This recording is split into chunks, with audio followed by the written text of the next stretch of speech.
Hello and welcome back. Here are 5 things that you should be doing if you want to travel more if you are not already doing them. The first two are things that I should have been doing for a lot longer than what I have, but isn't hindsight always 2020?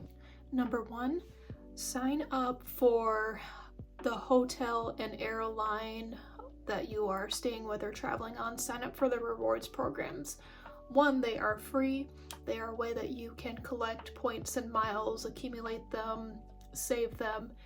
Over time, I found that it is a lot cheaper to pay in points and miles than it is to just pay cash. Especially if you're a part of any rewards programs for hotels, they do rates for members instead of just booking on the site without a member number. Loyalty programs are especially great if you have a preference on just flying out of one airline or staying with one hotel brand. I do have some preferences, but I try to stay open on my airlines and hotel. I live in the middle of the Midwest, so I can't always get a Delta flight, so United is kind of the second best, and I do have member numbers on each airline. Hotels, there is one brand that I prefer, and that is Hyatt, but I do also have memberships with Marriott, Hilton, and IHG. I think Best Western maybe too, but besides those 4 big, the more luxury ones, Hyatt, Marriott, Hilton, IHG, look into rewards programs for if you're more of a budget traveler. As I mentioned, Best Western, also Choice Hotels and Wyndham have more smaller budget friendly ones if you're traveling with kids or a family. To keep from losing any points or miles that you accumulate on these hotel brands or airlines, sometimes if you don't stay or fly within a 24 month period. For example, this happened to me for IHG before I realized you could do this. I did lose some points for not staying, but in order to keep from losing points, you can buy more to keep your account active. This was going to happen for Marriott. I think I spent $12 to buy so many points to keep my account active and losing any points that I had accumulated previously. I don't know if airlines work the same way. I know for sure like Delta doesn't. Like once you earn miles, those are yours. I believe American Airlines is one I found where unless you're a certain tier, like they don't let you keep the miles. If you don't fly with them or keep your account active, you lose them, which another reason to add to the list of why I don't really prefer American Airlines, but if you like them, that's you. Besides being a member of any airline or hotel loyalty program, this gets into point number 2, and that being use travel credit cards as debit cards to purchase things and earn more points or miles that way. This is something that I should have been doing for a lot longer than what I have been. Big disclaimer before I get into discussing credit cards is use them wisely. How the best advice I've been given is when you get a credit card, use it like a debit card, but obviously it's not a debit card. You are not spending more than you were already going to. You're using your credit card as a debit card. I will make later videos about more in detail about all the travel credit cards available, which ones I've looked into, which ones I use, and why. There is a wide range of travel cards. You go to the premium ones that have very, very high annual fees, but with the high annual fees, you get a lot more perks out of them. You have mid-range ones that do still have an annual fee, but they're doable, and you have ones that don't have an annual fee, which are great if you want to get into. If you don't have a lot of credit cards or don't feel comfortable getting them, they're a great place to start. Many hotel brands and airlines will have their own travel credit card, which helps if you stay loyal to one particular brand, but they're a way to get more points and retain them. As I mentioned, having a travel credit card is something I wish I had done many years ago. I and my husband, we never use our debit cards anymore, only if we need to get cash out from an ATM. Otherwise, all of our bills get put on the credit card and paid off every month. We earn miles that way.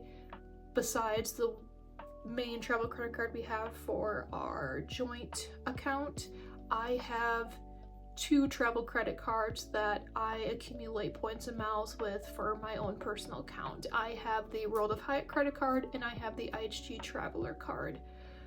We also have, each of us has our own Discover credit card. We've had those for years. It's a great way to get cash back. It was a great first credit card to have. But I'm glad I've gotten more travel specific credit cards with that, so I can earn points and miles, which in turn helps me travel a lot more, or have money for it than I used to. Number 3 is to shop for deals and be open to a couple of destinations. If you're sold on going for one destination specific time of year, definitely research. Definitely shop around, have a couple of destinations in mind. Unless you have one specific destination in mind for a specific time, then you definitely want to book in advance as much as you can. If you're kind of booking last minute, definitely shop for deals and be open to multiple destinations for the best rates. Number 4 is travel off-peak. Look into shoulder seasons or the off season of each location. Also look at the days that you're flying. Obviously there's going to be certain days of the week.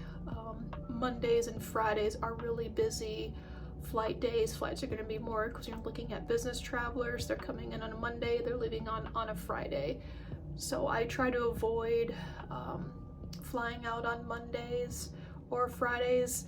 I do kind of break that. If I do come home on one of those days, I prefer a Friday so I have the weekend to just recoup. But if I'm leaving, it's gonna be midweek, maybe a Saturday. The rates, when I look on leaving on a Saturday, they're not too bad, but it just depends on when I'm flying out and the time of year. For many places, the summer months, June, July, August, of any location, it's going to be hot weather and full of people. Definitely research places if you're traveling during the summer months. If you're from the States, definitely look into places that are in their low season during that time. And number 5 is, I summed it up as lifestyle choices. What do you spend money on when you're at home? For me personally, over the years, I don't like to spend a lot of money on things that I don't need. I used to shop for clothes a lot more than what I do now. I try to thrift my clothes a little bit more, and also not necessarily to save money, but for me, I have come to really hate spending money on clothes that I'm just gonna wear for a couple of years and either they turn to crap or they're out of style. I try to shop for more classic clothes that are gonna last me for years and years and years. I drink a lot less, so when we're at home, how much do we go out to eat versus how much we used to? I'd rather spend money at restaurants, and sometimes I occasionally still drink. I'd rather do that when I'm traveling. Here I kind of do it not as much as I used to. I guess you could sum it up as I do have a minimalist type of lifestyle. I don't like to just blow my money on stuff that we don't need. I'm more experienced. I'd rather spend it on travel, going places. And those were the 5 ways that I have been able to travel more. Please comment if there's any questions or pointers you have about any of these points I made, what works for you. Compare, if you're in the same loyalty program or the same credit card, we compare what we like or don't like, but be more videos about travel credit cards in the near future. Thanks. Bye.